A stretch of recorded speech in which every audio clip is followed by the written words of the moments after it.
Alright, so we here we have another telling past story. It says, or lady says her husband won't stop cheating. Dear pastor, I want advice. I'm a 35-year-old woman. I have two children. Good job to see me why I've not gone. This was seen from not going crazy. My so-called husband, put that paraphrase that, and I have been married for 15 years. Our first child was born before we were married. My husband will not be himself. He has had other women. He gave me a disease. I forgave him. Oh, jeez. And right from the top, you can tell that this woman, you look at the woman sideways too. I even as far as my box of condoms from I told him that since he can't control himself, use a condom. So this, oh God, let's just read. He said he's not going to go out anymore, but I kept checking the number of condoms was going down. So I talked to him about it. He didn't answer. I told him that when he is having sex with me, he should use one, but refused to do so. And is now accused me of seeing other men. I know my husband. He supports his home well, but he can't keep his. He can't keep it in his pants. These women he's playing with are not getting his money because I know what he earns and I literally control what he earns. So I asked him what these girls get from him and he says the same thing he used to give me. Pastor is a great love, but he lies a lot. I told my pastor I'm telling my husband he's discouraged from doing so. Get a new pastor. The lady, okay, this pastor told you some crap right there. She needs to get a new pastor because that's the dumbest thing that he could tell this woman. And okay, okay, and so on. So yeah, so apparently our pastor said, "Hey, stay with this philander, even though he gave you STDs. I mean, just stay with it. I mean, which is idiotic, of course. All right."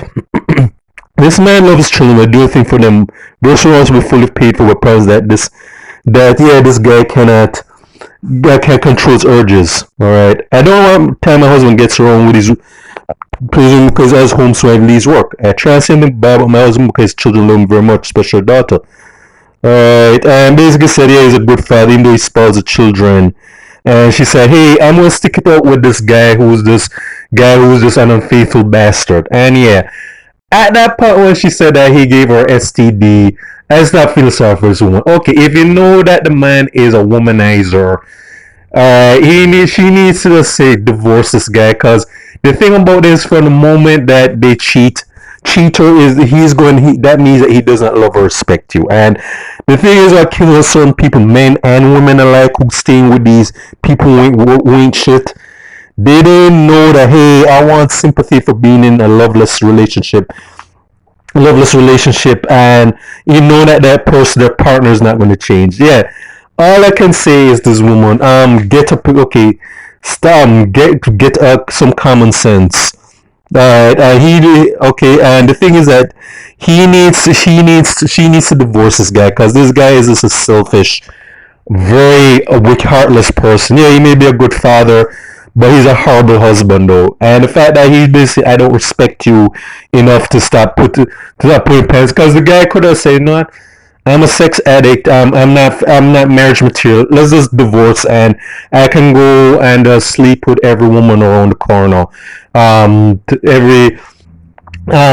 Every Suzette, Susan, Caroline, and Karen all around the place. I mean, yeah, I'm not really going to. It doesn't make sense. I'm getting married if I'm just going to have multiple sexual partners. But again, she should have just said, use her brains and start saying, I could just find a better man that's not going to give me an STD, and basically go about my business. But hey, I want to stay with a guy that treats you like crap and doesn't respect you, and you want sympathy. Nah, the problem is not so much him, it's her. She knows what the guy is, what he is. He's just getting into, and she didn't have the sense to say, you know what? Let's just move. Let's just call it a day. Call it time out on this marriage, and just find a better man, because she was not smart enough to do. She's not smart enough to say, my children are seeing this, as more likely the children know, and the children are going to go up, especially if you have a son. I think they have a son. He's going to think, oh, that's how women should be treated, and even the daughter, she's going to think that's the type of man she should be with. A guy that's going to is a dog that's going to treat her like crap. So yeah, the wife is more to blame in the situation, because yeah, she should have just said, you know what, divorce is son of a bitch and get a better man. Because like I said, this guy is because it's basically she's saying my self-respect and dignity take second place to this asshole. So she knows what to do. Well, will she do it or not? Well, until he gives her another STD or whatever, then yeah, that's on her. And yeah, you can bet that if the roles reversed though, if she was cheating on him, he most likely would have just left her. Or worse, I'm not saying that I'd condone that, but he most likely would have had the balls to have just kicked her to the curb if she was going sleeping with every Tom, Dick, and Harry in the vicinity. But there you go. So as the saying goes, you teach people how to treat you. Alright, and I will end the recording on that note. So this is for State of Jamaica in the Caribbean. Check out my YouTube pages, Miles Goose and Fern, Miles Productions with Thoughts of Miles. Alright.